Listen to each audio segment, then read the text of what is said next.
brilliant. Imagine watching that from New York. Wow. Absolutely stunning. 9:10 now. Yes, a gold medal winning Paralympian has spoken of her distress and frustration after she was stuck on a train in her wheelchair with no guard to help her get onto the platform. The 8-time Paralympic champion Sophie Christiansen tweeted a video of her ordeal. It shows a passenger forcibly having to hold the train doors open for her until a ramp was provided. Sean Killick has more.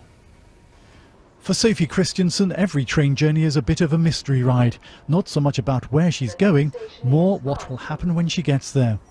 On Wednesday at Godalming, on her commute home from work, there was no one waiting to lay a ramp, despite Sophie having used social media to contact staff during the journey.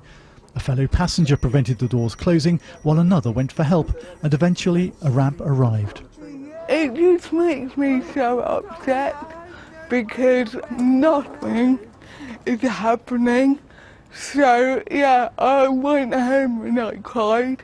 When we joined Sophie on another local journey, there were staff at stations and on board who helped, though at Farncombe there was a problem with the station's ramp and a delay while they fetched a replacement. So actually that is quite normal. The staff are amazing. You know, they're working with rubbish equipment and poor communication. The company has apologised to Sophie and told us, whilst we successfully assist tens of thousands of customers every year, even one failed journey is too many. Unbooked passenger assistance is a challenging area for the railway industry as a whole, and SWR is no different. We are working hard to try and stop this from happening. The rail delivery group representing train operators said it was working to bring thousands of new, more accessible carriages on track and speeding up the process for passengers booking assistance. Sophie says she likes the sound of that destination but wants them to get there quicker. Sean Killick, BBC News, Godalming. Well, let's go live to Godalming. Sophie is there and she's going to talk to us live this morning on Breakfast. Sophie, good morning to you and thank you very much for talking to us. Just to explain, we heard your story then, we've heard exactly what happened, but just explain how upsetting it was for you.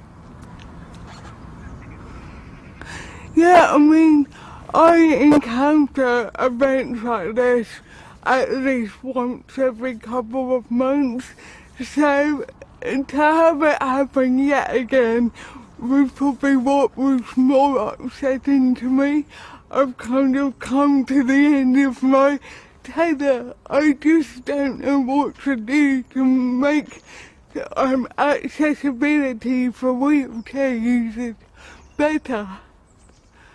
And as you say, it happens to you on a reasonably regular basis. I mean, many people will be really surprised. I mean, what do you think the train companies can do to try and improve things?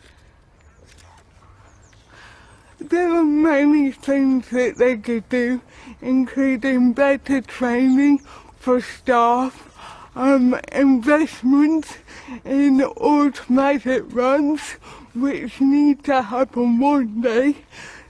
They can have much better communication, because that's really what happens. Communication breakdown. Even if I were to book assistance, 1 time out of 10, no one's there to meet me with a ramp. Yes, because you often contact them, don't you, in advance of arriving to say I'm on the train and I need some assistance when I arrive. So, train companies do like disabled passengers to book more than 24 hours in advance, which is understandable, but quite often that's just not possible. I never know when I'm going to finish work or how long it's going to take me to get to Waterloo.